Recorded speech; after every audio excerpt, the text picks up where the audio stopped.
Hello everyone, welcome to Nutrimentor. In the previous session, we covered enzymes, and in this session, we will focus on important questions from water and electrolyte balance. Let's get started. Let's begin with a very classic CPGET question. Which body fluid compartment contains the largest percentage of total body water in a healthy adult? And the options are extracellular fluid, intracellular fluid, blood plasma, interstitial fluid. So most of the water in your body is actually located where? Inside the cell or outside the cell? Think carefully before choosing the right answer. And the right answer is intracellular fluid. About two-thirds of total body water is present inside cells as intracellular fluid.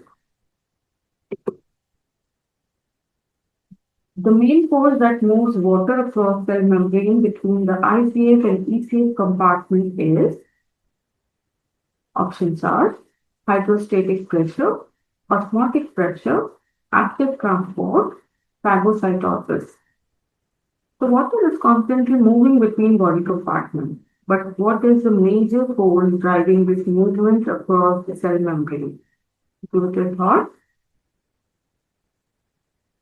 The right answer is osmotic pressure. Water moves across cell membranes due to osmotic pressure created by differences in solute concentration. Which of the following ions function as primary extracellular anion that follows sodium to maintain electrical neutrality? And the options are phosphate, bicarbonate, chloride, sulfide. Sodium is the most important extracellular cation, but which negatively charged ion usually follows sodium to maintain electrical balance? You are very close. Yes, the right answer is chloride. Chloride is a major extracellular anion and usually accompanies sodium in extracellular fluid.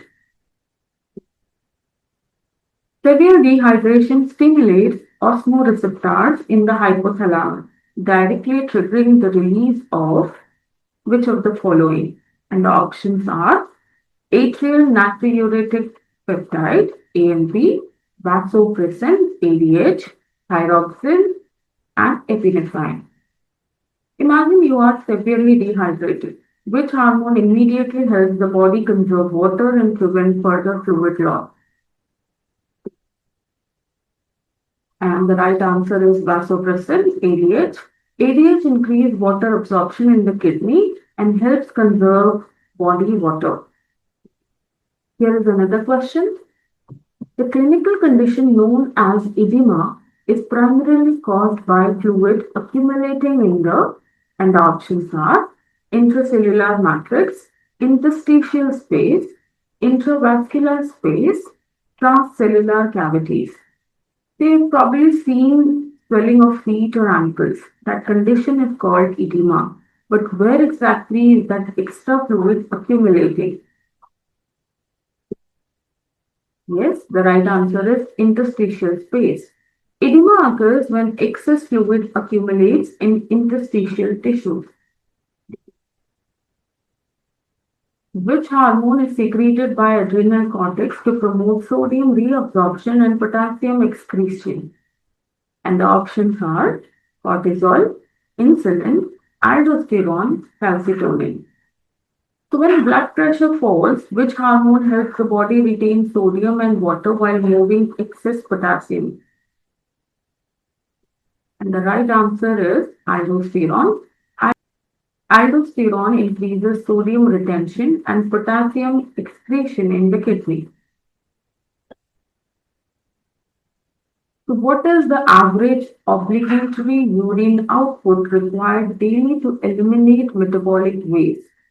Is it 100 to 200 ml, 400 to 500 ml, 1500 to 2000 ml, or 3000 ml? Even if someone drinks very little water, the kidney still needs to produce a minimum amount of urine. Do you know approximately how much? The right answer is 4 to 500 ml. This amount of urine per day is required for the kidneys to excrete metabolic waste products. Which electrolyte is a major cation of extracellular fluid? Is it potassium, magnesium, sodium, and calcium? This is one of the most frequently asked electrolyte questions. Which ion dominates the extracellular fluid compartment? And the right answer is sodium. Sodium is a principal extracellular cation and plays a major role in fluid balance. Rapid and excessive consumption of water without electrolyte replacement can result in. So we have four options. Water intoxication, also known as hyponatremia, hypernatremic dehydration, respiratory alkalosis, hypokalemic acidosis. So can drinking too much water actually becomes dangerous? Surprisingly, yes. What condition develops when sodium becomes excessively diluted? And the right answer is water intoxication. Excess water dilutes blood sodium levels, leading to hyponatremia. Metabolic water refers to water that is, options are absorbed from beverages, produced during oxidation of nutrients, stored inside muscle tissues, lost through sweating. So not all the water in your body comes from food and drink. Your metabolism can actually produce water. What is this source called?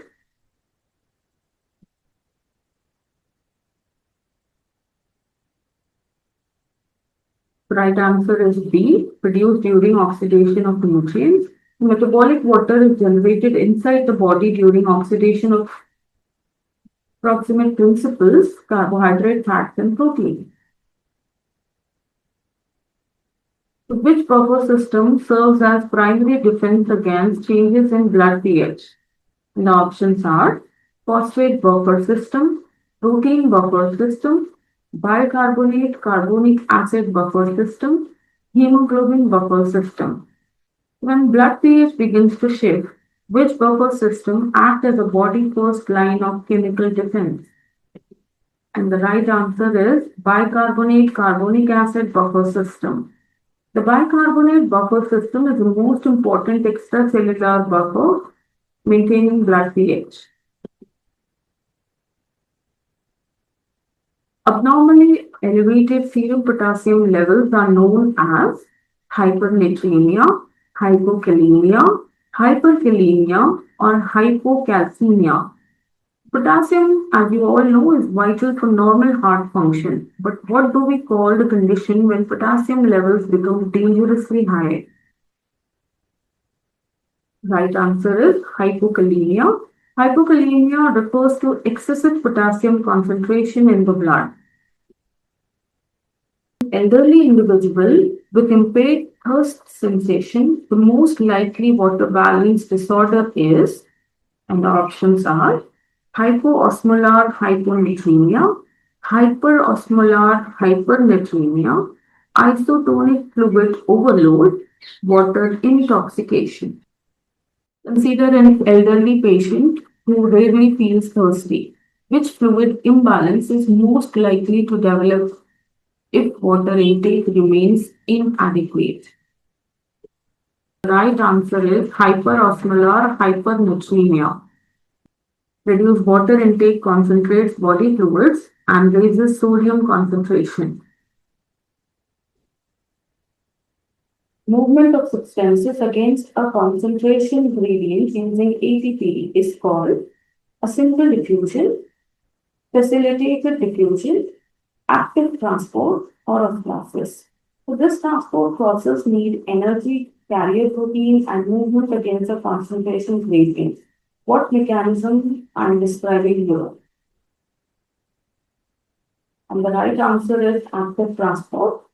It requires energy and carrier protein to move substances against their gradient. Which condition stimulates the release of atrial natriuretic peptide? Options are severe blood loss, increased blood volume and atrial stress, chronic dehydration, low sodium intake.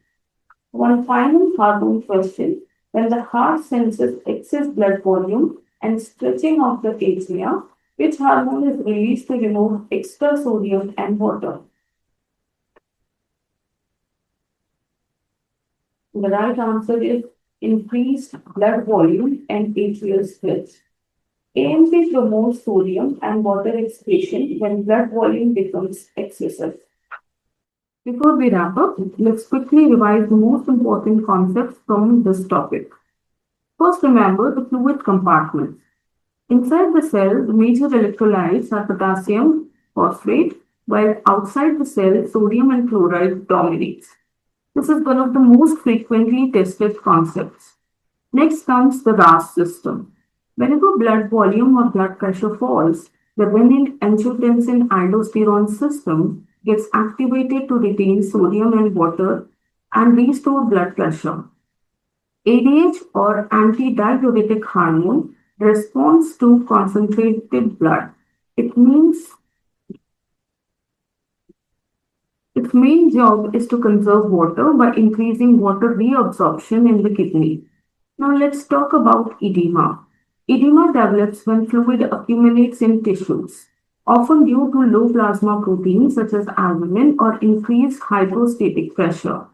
For acid-base balance, remember this simple rule. Lungs act fast by removing carbon dioxide, while kidneys act slowly by regulating hydrogen ions and bicarbonate. And finally, insensible water loss occur continuously through the skin and lungs. These losses happen without us noticing and cannot be directly controlled by the kidneys. That's your quick revision for water and electrolyte balance. With these key points, you will be well prepared for more CPGET questions from this topic. That's it for today's revision. If you found this video helpful, let me know your scores in the comment. Don't forget to like, share and subscribe to Nutrimentor for more CPGET questions, MCQs, quick revision and exam focused preparation. Thank you for watching.